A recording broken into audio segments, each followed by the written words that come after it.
Have you ever built a base that you never really use? I have, in a variety of different bases and worlds, and it was all because of a few mistakes that make a base unenticing. And the first mistake is probably something you've already guessed from the thumbnail. I made this giant structure and I didn't really put anything in it, but I have all of these farms out in the open, and really I probably should have thought of a way to integrate them into my base. So to help you stop making those mistakes in your own bases, I am going to take you through the process I'm using when building up a giant city in this bit of land that I've flattened out.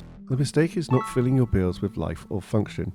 It doesn't need both, but just a farm or some reason to visit, like this pig's visiting me, just gives you some purpose for the build actually existing there. A hollow empty shell is no good to anyone. Now this building behind me is a British style housing estate to go in my city, and unfortunately though, I've already made mistake number 2 when building it. Inside it's still an empty shell, but if I want to build a farm in here, let's say an iron farm, I can't do that because of the footprint of the building. My mistake was not planning out what farm is going to go in here first before actually finishing the structure. Not every building needs to be a farm, and not every farm needs to be in a building. Combining two facets of this game can make it more enjoyable. So to avoid making this mistake, I've laid out the footprint of an iron farm that I'm going to build, so I know how exactly big I need to make the building that it's going to go in. And because I've laid out the space that this farm is going to need, I can build my building and ensure it's going to be the exact size for this iron farm, and it won't interfere with the spawning of the iron golem. This is ENX04's farm, by the way. If you want to build it, it's incredibly easy. I'll leave a link in the description.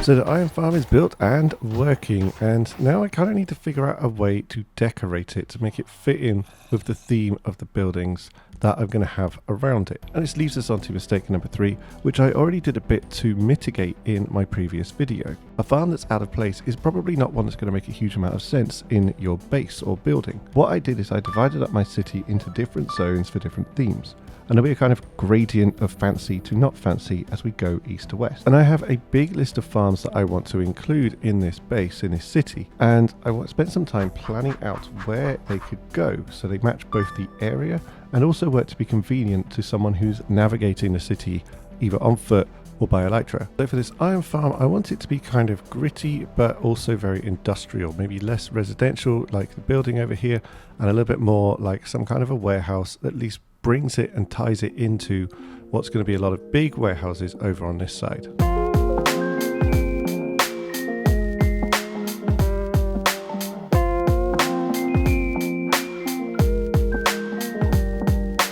I have a competition with myself to see if I can get back to my little fishing area in as few rockets as possible. My personal best is a 9er. This one was a 10er, so something went wrong somewhere.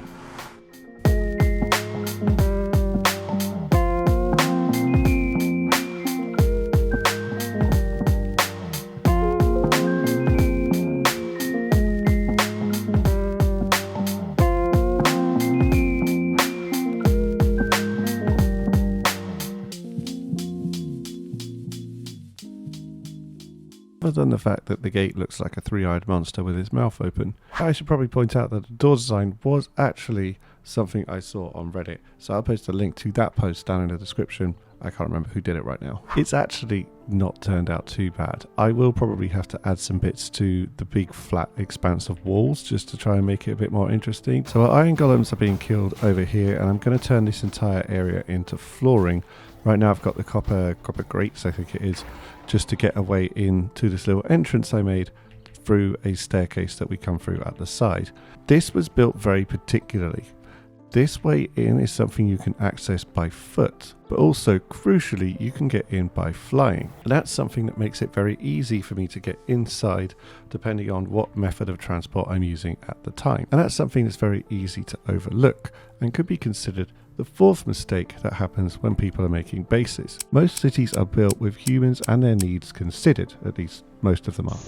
So your most used farms or infrastructure, like storage room, nether portal, elytra launcher, should be kind of easy to access from any method. Most cities did expand out from a central point somewhat organically, which means there might be a bit of chaos that happens that you should probably embrace. Just like pathways form based on the movement of people, you'll find that your own movements can dictate where certain entrances are going to go. And that makes it more likely that you're going to actually use that entrance because it's somewhere that's convenient to you. We've reached that point in the video, everybody. It's time for me to ask for likes and subscribes. I know, but it turns out people who ask for likes and subscribe get more likes and subscribes than people who don't. So I'm afraid that we just have no choice, all right? We're just going to have to live with it together. So let's imagine that we finish this city. Let's imagine everything on my map comes to life. Let's imagine we have a thriving metropolis stretching from the west side of the island to the east. What then? That's when bases feel like they're worth abandoning. It's when it feels like there's nothing left to do. Let's say a new Minecraft drop comes into the game and it introduces something incredible, some ridiculous resource that we're going to want to all farm. You've painted yourself into a corner with this incredibly wonderful but entirely complete city. I wouldn't have a huge amount of motivation to continue in that particular base if I couldn't fit in this new and exciting thing. So that's what I've done with this city, and particularly the location that I've got picked out for it. There is a space to the north, an entirely fresh island that I can use to expand out in this direction if I need to make the city bigger. But having that room for expansion, having a space to make it feel fresh even when it's completed, and you want to keep on building it, keep on building in it again and again and again.